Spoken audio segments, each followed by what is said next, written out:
Well, hello friends. I just finished having my first graders and kindergartners do a little something that we called a painting party. Now, it's not like your traditional painting party, especially not one of those other kind of painting parties. Yeah, that's after hours. No, this kind of painting party is when we are working on creating large sheets of paper for a collaborative piece. It's also a great thing to do to kind of get the kids up and moving around the table, socially distanced, of course. I only have 2 students per table, so they're able to keep a good space, and they also always have their masks on. Thank you for asking. And it's also a great way to just have them explore lines and pattern. For my first graders, I just take large pieces of bulletin board paper and lay them out on my tables. And since they are learning about pattern, I start by putting just a simple pattern on each paper, whether that be a spiral, a heart, a flower, zigzag lines, whatever I feel like they need to practice painting, or whatever would be a great contribution, that's a hard word for me to say, with just 1 cup of coffee, to our collaborative mural. For kindergarten today was their first day to learn all about lines. So we watched a short video about lines. We talked about different kinds of lines and reviewed how to paint, since these guys have been painting since their second day of art class. And then they just went loose. They went to their tables, again, 2 at a time, and they just painted any kind of lines that they liked using just 1 color.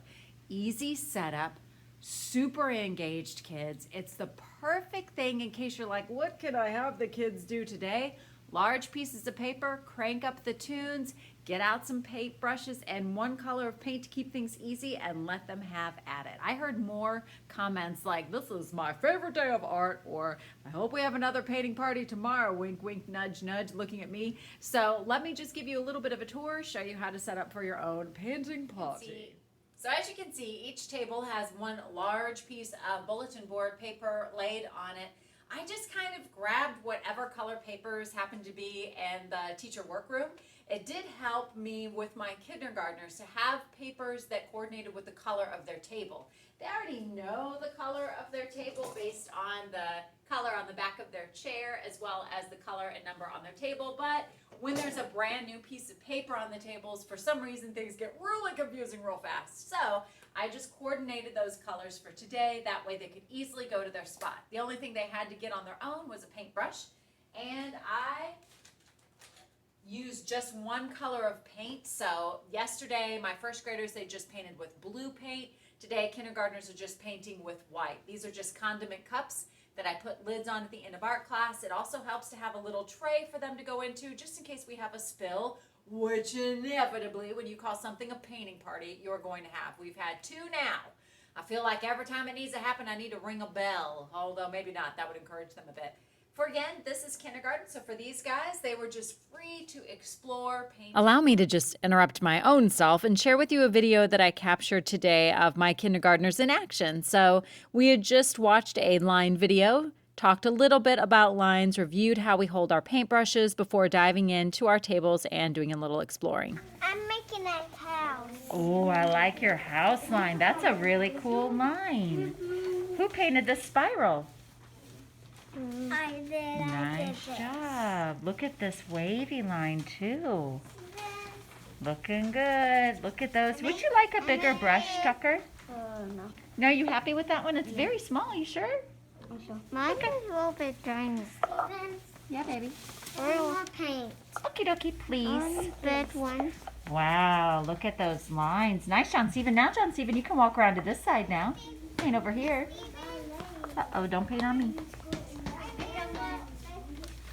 I'll be over there then. A lot of them made shapes. A lot of them painted their name as well. You know, it's just one of those activities where it's a great reminder on how we hold paintbrushes, moving them around the tables. And you know what? As long as they're having a great time and they're fully engaged, that's really all we can totally ask for. Now let's talk about what we can do with these papers once they're finished. At the beginning of the school year, I really like to do large-scale collaborative projects with my students. And sometimes they're based around a theme. This year we're based around the song What a Wonderful World by Louis Armstrong. So each one of my students is one of their first projects, although this actually would be their second one because we did a mask project to kick things off.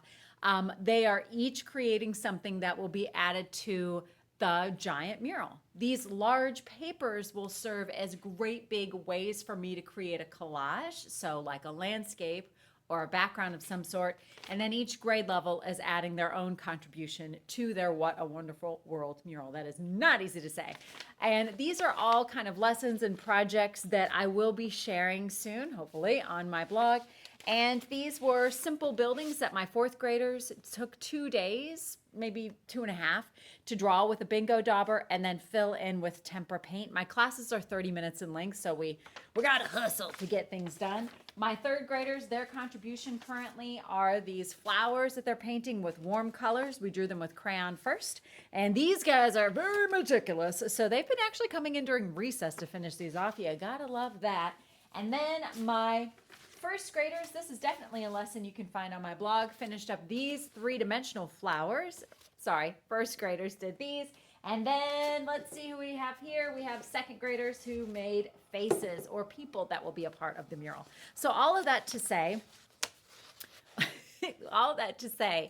these great big pieces of paper will be great when I get ready to start to assemble the collage, which will become a giant full-scale mural. It's a little tricky to do because you do need a lot of space, but you definitely need a lot of these painted papers to serve as the background. I could technically just use regular bulletin board paper in one solid color, but to really get the kids more involved and more invested in it, it's a lot more fun to have them paint these patterns and line designs to use those as well. I know it's probably difficult to get a bit of a visual, so I will have to keep you posted on all of this. But just wanted to share that if ever you need a great line review, a great pattern review, a great reason to celebrate or give your kids a bit of a party or a break where they're moving around and exploring painting and line, having a painting party just might be the thing for you. Thanks, guys.